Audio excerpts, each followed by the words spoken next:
In a course on World War II films and how they shape our popular understandings of history and ourselves, you knew this week was coming. This week we are examining the Holocaust and different approaches to it within relatively recent time. The first film that you're going to watch this week is Life is Beautiful, which in the 1990s not only won the Academy Award for Best Foreign Film, it did something no other film had done in that it won Best Picture as a foreign film. That record was broken just this year, as a matter of fact.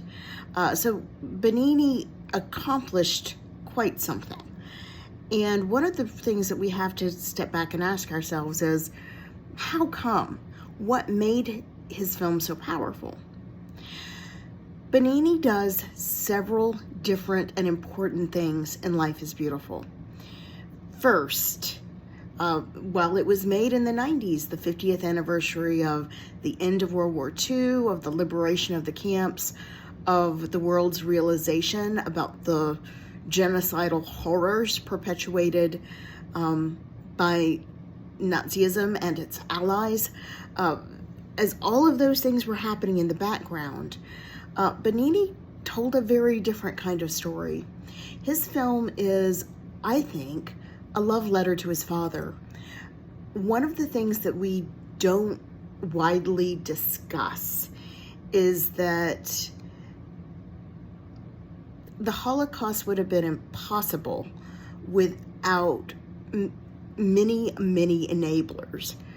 It wasn't just something that was on the minds of leading Nazi officials. This was not something that was completely headed up by the Gestapo, nor was it limited to Germany or even to territory conquered by Nazi Germany during the war. I mean, famously, most of the camps were outside Germany altogether. But there were people in other countries who assisted with the rounding up of Jews, of the Romani people, of LGBTQ folks, of political dissidents, but especially Jews were in the crosshairs. And this was true in Italy. You may remember that Mussolini and Hitler had been long-term allies. Both certainly embraced a kind of fascist ideology.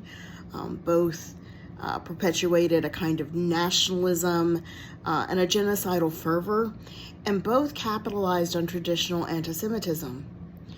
But what Benigni does in Life is Beautiful is he takes the power away from the villains, and he talks and shows us how his own father resisted the power of hatred, even of suffering, how he chose during his suffering to focus on protecting his son, on doing everything he could to shield him from the horror. And it's a beautiful testament to what laughter and love can accomplish. Of course, it's a movie that involves the Holocaust, and so it's not all laughter and joy. But I do think it raises profound questions for us, and it helps Benigni interrogate his own Jewish heritage, Italian heritage, and what does it mean to be human in a world where both utter cruelty and racism and horror can exist, along with such absolute sacrificial joy and love. Our other film is far more recent, and many of you may have seen it during its original release.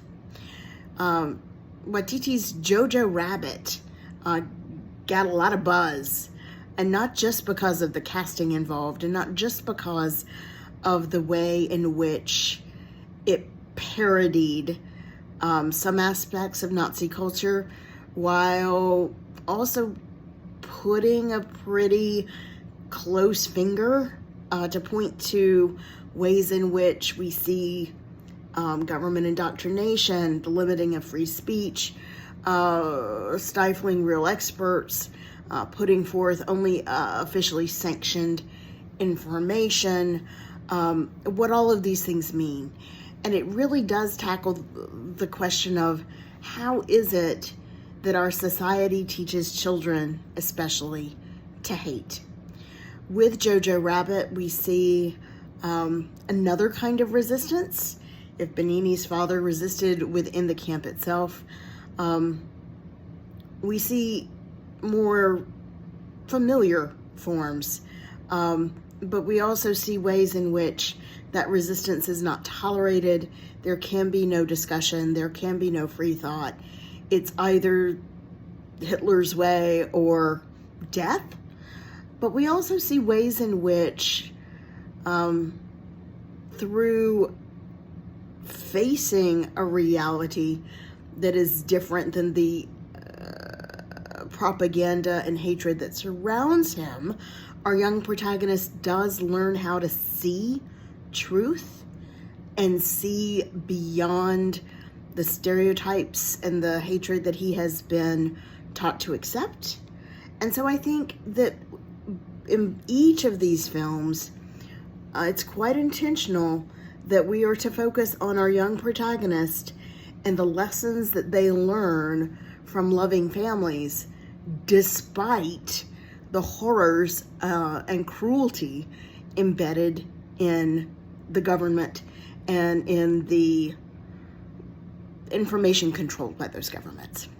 So as we approach the Holocaust, I am aware, and I hope you will be, that these are stories that are talking about the deaths of millions of people, the destruction of whole communities, the unraveling of centuries of culture and lifestyle within these regions and areas.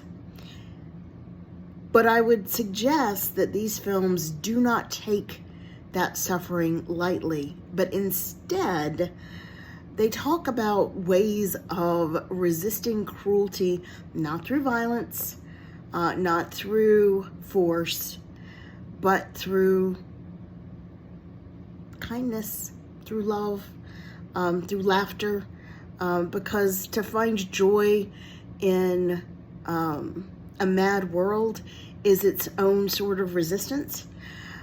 And so, with that, I hope that you will enjoy both of this week's films, and I hope that they will help you consider how resistance is being interpreted and reinterpreted in relationship to the very fundamental values and beliefs of a society.